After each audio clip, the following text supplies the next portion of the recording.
But he said, hey, Sam, I've been a longtime follower of you. Sorry to hear about your recent diagnosis of Lyme. I know it's pretty hectic, but hope you're okay. And I like that. So he goes, so we're looking to partner or even acquire content businesses where we think it'd be a right fit. And then basically he says, is this something you would be interested in talking about? And he said, by the way, I'm also interested in self-storage. And I think home ownership is not an investment, but a consumption point. So we agree on a lot of stuff. Nice. A very good cold email right there, right? That is, that's personalized at the beginning.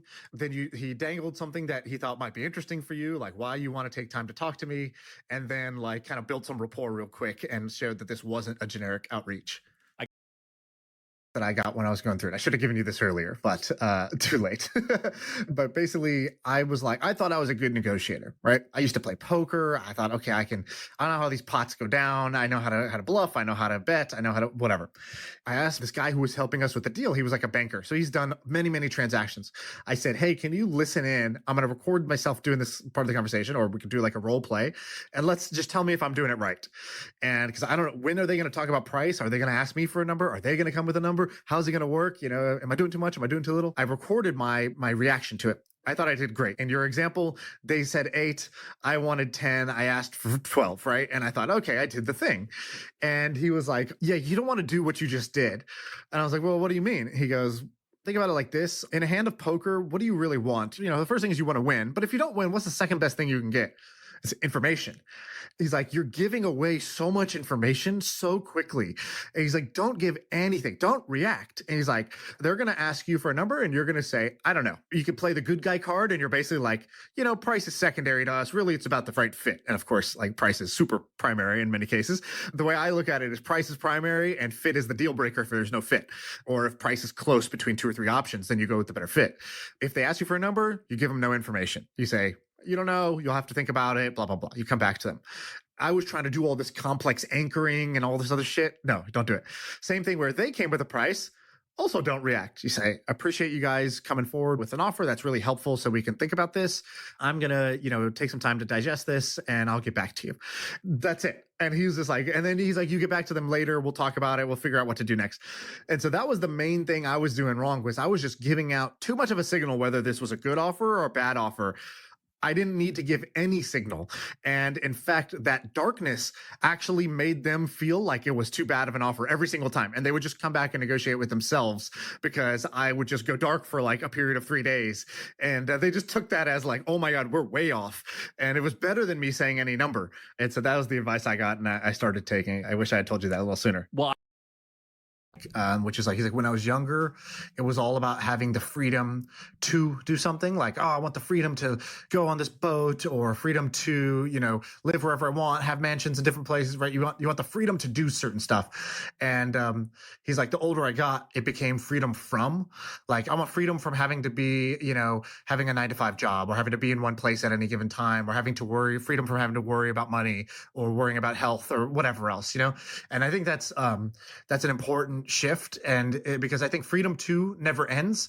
Freedom to, you just start to desire bigger and bigger shiny objects, but freedom from, there actually is a very small list of things that bring you misery or suffering, and you can kind of like wipe those out, and then you might replace them with new things and that you start to like suffer from because you're just addicted to having problems. But I think for most people, if you wipe out the freedom from problems, it really does impact your quality of life. That's why I don't believe the like, oh, money doesn't buy you happiness.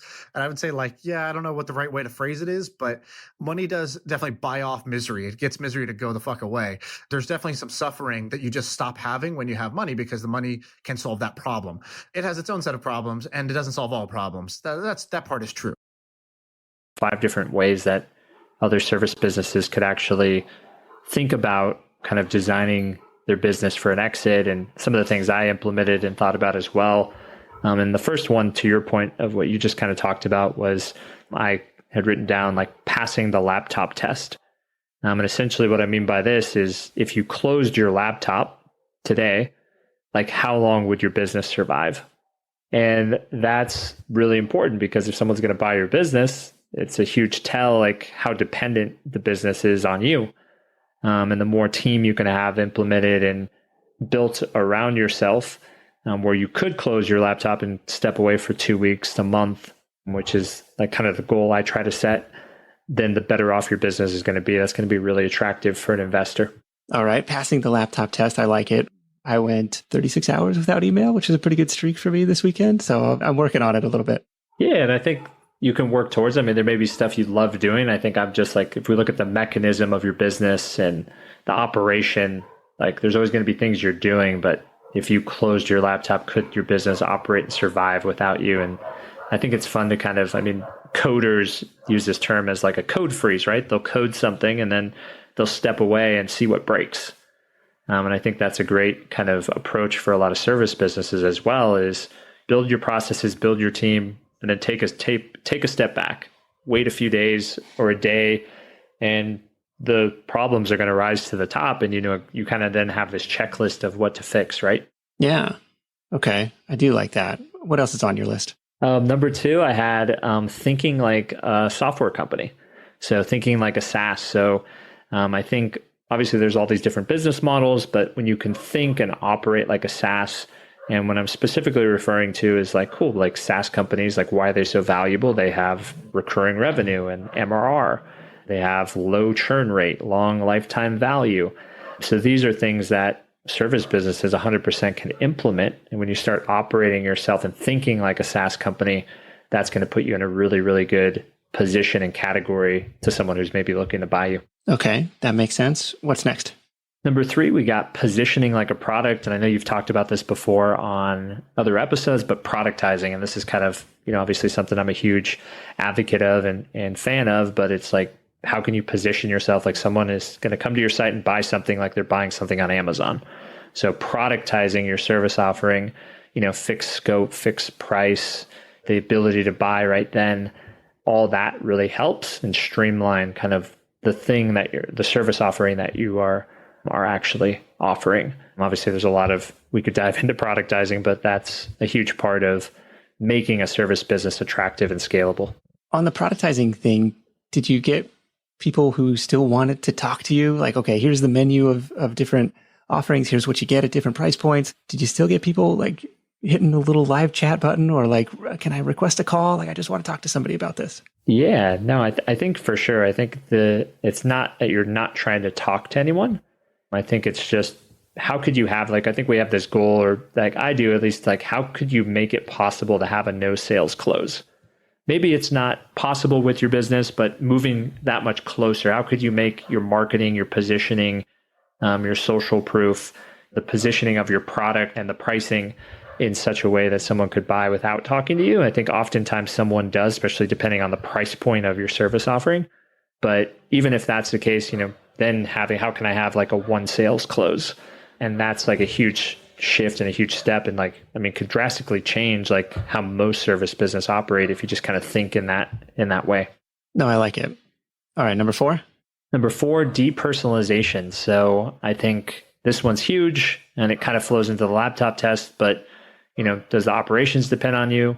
And then depersonalization is, does the business depend on you?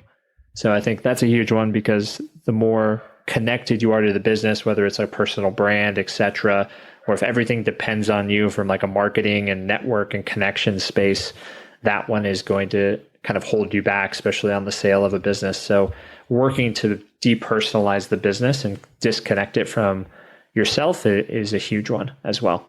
This one is really a challenge for me, and I'm going to pause here because the businesses that I've started that have had success have been me, like front and center. My name is on it. Like I'm signing my name to it. I've given it my stamp of approval, versus the ones that I've tried to kind of remain a little more anonymous and try and throw up just generic, hey, it could have been written by anybody type of content. Like those have not done as well. And I imagine for somebody starting out, especially in the so-called skills trap of like, well, I'm an expert in graphic design, so I'm going to start a graphic design company, something along those lines. Like you are really playing up that personal brand, your own personal expertise and credentials and everything. And so you're kind of saying like, if you can avoid doing that from the very beginning, go down that path. Can you speak to that for a minute? For certain people, it's going to be harder than others. I think depersonalizing your business lowers the risk profile for someone to buy it, right? It doesn't mean that the business isn't valuable. It just might not be as sellable. So that's like a big thing, valuable versus sellable.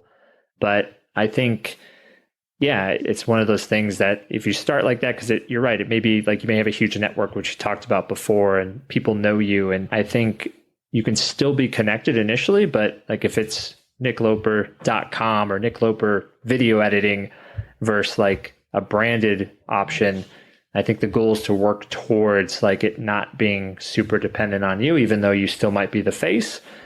Because an investor is going to be like, cool, are you coming with the business or am I buying it from you? Do you want a job now? Or do you want to just sell it? And if I bought it from you, is it going to run the same and smoothly without you in the business? So that's really kind of what it comes down to. I don't think either one is necessarily bad. It's just if you have the goal to sell or want to sell, working towards depersonalizing is going to be really helpful. Okay, that's helpful because you see like Russ Perry is behind Design Pickle, but it's not like I'm doing the design for you. And Chris Schwab, same thing with ThinkMaids. Like, hey, I am not doing the cleaning, but hey, I'm running this company. No, the world is not conspiring against you. Sometimes it can feel like you're surrounded by small-minded idiots, especially when you're trying to do something new, important, or good. All of a sudden, you're dealing with insane red tape, incompetence, or worse, vehement protests from people who plain don't know what they're talking about. We can feel this in the course of ordinary life. Certainly, Marcus Aurelius did. He opens Book 2 of Meditations with a pretty accurate picture of people. They're surly, aggressive, dishonest, mean, pedantic, stupid, and they constantly get in the way of people who are not any of those things. Put together, it's enough to make us nod our head to that famous Jonathan Swift quote, "When a true genius appears in the world, you may know him by this sign, that the dunces are all in a confederacy against him." Except that this is not a very stoic or productive way to live, because it makes it other people's fault. Even Marcus Aurelius realized that. For all the negativity in that first quote, what he really believed and tried to live by was this idea: blame yourself or no one. Instead of getting angry at other people's poor execution, focus on the deficiencies in your instruction. Instead of resenting their protest, examine whether you've been persuasive enough. Don't get mad about red tape. Think about all the bad ideas this process has actually helped stop. Be forgiving of other people's stupidity or rudeness, because you've been plenty of guilty of it yourself at one time or another. The world is not conspiring against us. It is not filled with dunces. If anything, we are the dunces for not focusing our energy on the only things that matter: our decisions, our attitudes, our actions. Our friend Barry asks, what do you recommend if you miss a day in your training program? I currently have a pretty tight work schedule and have 4 very specific time slots for when I get my 4 training sessions done per week. But once or twice a month, the occasional work or family event causes me to miss one. Should I just skip that session and pretend it happened? Or do you recommend pushing it back to the next time I go to the gym? I just worry that if I push it back, then my deload will come every 5 to 6 weeks instead of every 4 weeks like I planned. Thanks, Barry. Brad, why don't you hit Barry up with some answers? Sure. Well, first, thanks, Barry, for asking. We appreciate that. Yes, we do.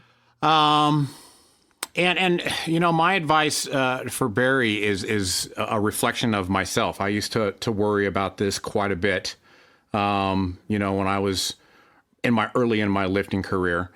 But I don't worry as much about it anymore. And that's kind of my advice to Barry, is to say, you know what, you're going to be doing this for a long time. And so now I look at my, 50 weeks a year times, 20, 22 and a half, 23 years now.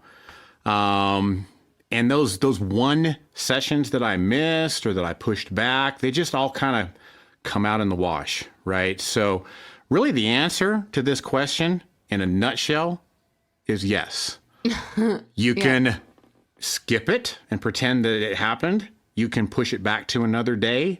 Really, it's just a matter of all what kind of works best in your brain and what you're the best with. Myself, a lot of times, I just go with it. If I miss that day, I'll just pick that up and kind of pick up right where I left off the next time that I'm in the gym. Plus, it kind of gives it a little bit of a fresh look to it. Instead of every Monday being, my strength day, or, when I was running, body part splits, instead of every Friday being leg day, well, now that leg day kind of got bumped to maybe a Sunday, and now it kind of bumps things around a little bit, and it kind of shakes things up, and, kind of makes it a little bit fresh. But yeah, that's something that I know I used to stress over quite a bit, and hopefully, between what I've given Barry and Bert, the knowledge you're about to drop on him, we can make him feel a whole lot better about that. Well, I do quite a bit of work with different environmental organizations. I'm a trustee. I'm on the board of WWF International, and I worked with WWF in Canada for 8 years. And so I've been doing a lot of thinking over time over how do you actually get people to care? I think you can probably tell from this book, I didn't want to write. I mean, I certainly did not want to write an environmental book, and I barely used the word environment when I wrote the entire book. I think I managed to write an entire book without doing it so that I could put the word in when I wanted to at the end. But at the same time, one thing that did strike me is the fact that when you're dealing with that statistic question of, 1 million deaths versus one of the best ways to reach people is just by telling them the story of one person. And in fact, there's been studies that have been done that if you even, let's say if there's an earthquake and you just tell the story of one person in that earthquake, you're able to get far more people responding to that one person than if it's even two people. And that's one of the things that I wrote about too in the book, is the sense of scale blindness.